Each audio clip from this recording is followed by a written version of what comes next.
Hello again, everyone. Welcome to Washington Gun Law TV. I'm Washington Gun Law President William Kirk. Thanks for joining us. Illinois, we get to talk.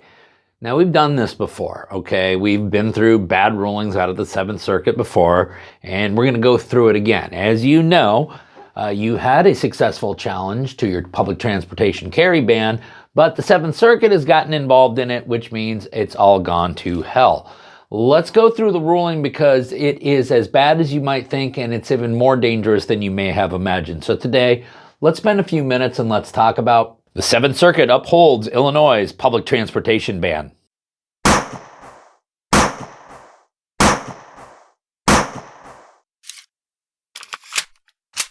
Okay, America, we are talking about misery in Illinois, which we've talked many times before. You sit there and you say, well, that's Illinois' problem. Well, it could be your problem too. That's why you need to pay attention, because gun control is like a bad cancer. It will metastasize all over the place. The case we're talking about today is Schoenthal v. Raoul. It is a challenge to 430 ILCS 65A8, which of course is the prohibition on carrying firearms on Illinois public transportation. The plaintiffs had won at the district court level. Congratulations. It was then appealed to a 3-judge panel of the Seventh Circuit, who has now overturned that decision. What I want you to do is take 3 things from today's case. The first is we are going to see multiple instances of "You got Rahimi'd."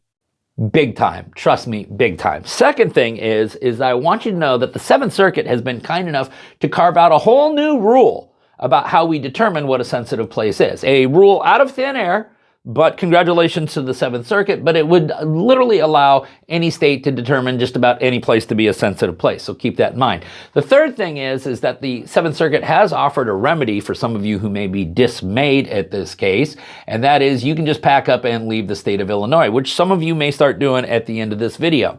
Okay, now, good news, at least here, the Seventh Circuit found that the Second Amendment's text actually applies to this activity, which is more than we can say for how they view semi-automatic rifles. But listen, when we move to the historical analysis portion of an opinion, and a court starts with this, you know you're in trouble. In other words, the Supreme Court's recent Second Amendment cases were not meant to suggest the law trapped in amber. After all, the regulatory challenges posed by firearms today are not always the same as those that preoccupied the founders in 1791 or the Reconstruction era in 1868. And in our first installment of "You got Rahimi'd," the Seventh Circuit has ruled. And beyond that, there is a more expansive tradition of regulations pertaining to confined and crowded places. Although public transportation is a historically recent phenomenon, the regulation at issue is relevantly similar to rules throughout our nation's history.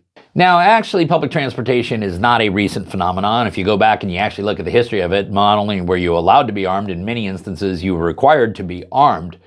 But this didn't stop the Seventh Circuit from reaching the ruling that they wanted to reach. Now, you want to know what else is bad news? It's whenever the court you're in front of starts citing to the Ninth Circuit, such as, critically, the Ninth Circuit also assessed California's prohibition on firearms on public transit. Our sister circuit held that the law was likely unconstitutional, but only because it did not contain an exception for unloaded and secured firearms. Illinois, of course, has that exception. So, as I mentioned, the Seventh Circuit here has literally carved out a new rule of law to determine what's a sensitive place. And it can be merely through the existence of a bunch of people or the existence of certain types of people. The Seventh Circuit has announced it this way. Our nation has a clear historical tradition of banning firearms at sensitive places. To show that a place-based regulation fits within the tradition, the government may compare it to the regulations on schools, legislative assemblies, polling places, and courthouses blessed in Heller and Bruin. But I want you to understand that you only need to make the comparison. You don't need to actually connect dots, because according to the Seventh Circuit, comparison to regulations at those 4 sensitive places benefits from an already completed historical analysis. All we must do is make the analogy. In the next installment of "You got Rahimi'd," which of course means you only have to be kind of sort of close to the ballpark, the Seventh Circuit has stated, our point deserves emphasis. We are in the project of comparing regulations, not places. Analogical reasoning under Bruin demands a wider lens. Historical regulations reveal a principle, not a mold. So with that new rule of law, where just the existence of people makes it a sensitive place, the Seventh Circuit goes on to further opine There are discrete places with unavoidable characteristics that potentially render it ill-advised to allow firearms. Yet the sensitive places doctrine tells us that the appropriate balance allows for temporary restrictions in scattered discrete places where the risk is simply different and reminiscent of risks addressed by regulations in our past. Now, the court is clearly engaging in a balancing test, and they know they're engaging in a balancing test, and they know they're doing it when they say that they're not doing it, such as, to be clear, this is not a regulatory blank check to use security fears to justify any firearm restriction. And again, they know exactly what they're doing here. They are injecting a balancing test right back into it, because in the very next paragraph they have to state, what is said when making an analogy to historical sensitive place rule might at times sound like a means-end scrutiny rejected in Bruin, but the fact that similar points can be made under different tests is a familiar aspect of the law.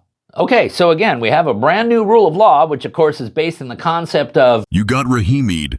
which means close is kind of good enough here, which allows the Seventh Circuit to announce Illinois' public transit firearm restriction is akin to the tradition of regulating firearms in crowded and confined spaces. Now, obviously, they had a very difficult time finding founding-era law to justify this, and that's not a big deal to the Seventh Circuit. They use considerable evidence, not only post-ratification of the 14th Amendment, but even more modern than that. That is not a big deal according to the Seventh Circuit, and it might not be a big deal if we just get to look at things that are relevantly similar in another edition of You got Rahimi'd. The court has ruled. Plaintiffs argue that much of the government's other evidence is not probative because it is after the founding era. We are unconvinced. The government is not constrained to only founding era laws. While not every time period is weighed equally, Bruin instructs us to consider historical precedent from before, during, and even after the founding. And the court is adamant that, well, we get there's no founding era law, but that doesn't matter because we get to look at other stuff. Why? Well, because it's relevantly similar. They go on to state, although the Supreme Court has not set a conclusive cutoff point, we and other circuits concur that evidence stretching into the 19th century is useful to a Bruin inquiry. That is especially true when viewing a state law, given that states were not bound by the Second Amendment until the 14th Amendment was ratified in 1868. And because we can look at just about any kind of history because it's all relevantly similar, the Seventh Circuit is allowed to then rule. In the Reconstruction era, at least 4 states passed laws prohibiting weapons in crowded places such as assemblies for educational, literary, or scientific purposes, or ballrooms. So again, the rule of law is if there's a bunch of people, it now becomes a sensitive place or a gun-free zone or whatever your state is calling it, because the Seventh Circuit 3-judge panel has announced these crowded space restrictions were consistently upheld as constitutional under state constitutional provisions analogous to the Second Amendment. That is strong evidence that similar crowded space rules are constitutional today. And in the ultimate insult to the entire rule of law, what the Seventh Circuit basically suggests is it's a sensitive place if government has banned a firearm from it. I'm not joking, because this is the exact quote from the holdings. We agree with our sister circuits and hold that regulations in crowded and confined places are ensconced in our nation's history and tradition. As we see it, crowded spaces restrictions fall under the sensitive place doctrine. To clarify our terminology, any location where firearms can be banned is accurately described as a sensitive place for the sake of Second Amendment inquiry. Okay, and then finally, 2 remedies here. Number 1, hey, listen, Illinois, you can still work around this law. According to the Seventh Circuit, you can just do it this way. A concealed carry license holder can keep his firearm with him so long as it is unloaded and secured during his time on public transit. Under Illinois' regulation, a citizen can step off the transit system, reassemble their firearm, and go about their day with no further infringement on their rights. Think about that. How absolutely insulting and ridiculous is that? And that, my friends, is the Seventh Circuit. But in the ultimate insult to the folks of Illinois who get insulted all of the time, a 3-judge panel of the Seventh Circuit has basically said, hey, if you don't like it, tough, just move. The virtue of our federal system is that citizens who find themselves on the losing end of legislative disputes in their state may vote with their feet and move to a jurisdiction where their views have prevailed. Okay, an absolutely brutal ruling. It's absolutely devastating and dangerous ruling when you consider the new rule of law, which once again was created out of thin air by the Seventh Circuit. Where does this go? Well, I'm sure an en banc review is not going to do us any good, so that remains to be seen. Okay, the case once again is Schoenthal v. Raoul. We'll link up the order of the court down below. Special thanks to my boy Todd over at Freedom Steel, who sent me an advanced copy of the opinion, and I got his pre-highlighted version of it, so thanks, Todd.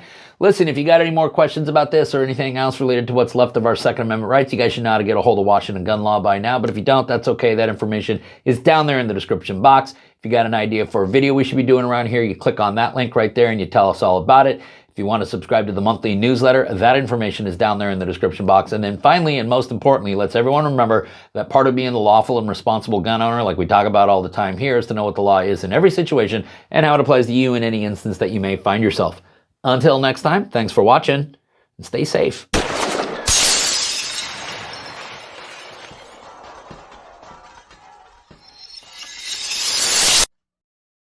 Well, and just to give people the type of understanding of the financial catastrophic occurrence that occurred, you and I are both privy to people who have been involved in lawful self-defense situations, pulled the trigger with legal justification, faced potential legal consequences, and had to fight for their freedom.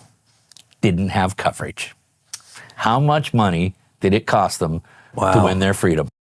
You know, I really don't think that people really can grasp, you know, the magnitude of expenses. You know, most recently, and you and I have talked about this in the past, the Kyle Rittenhouse case brought a lot to light. Right to bear, that's right, legal protection for self-protection. Listen, good lawyers aren't cheap, cheap lawyers aren't good. You're not truly prepared unless you have right to bear back you.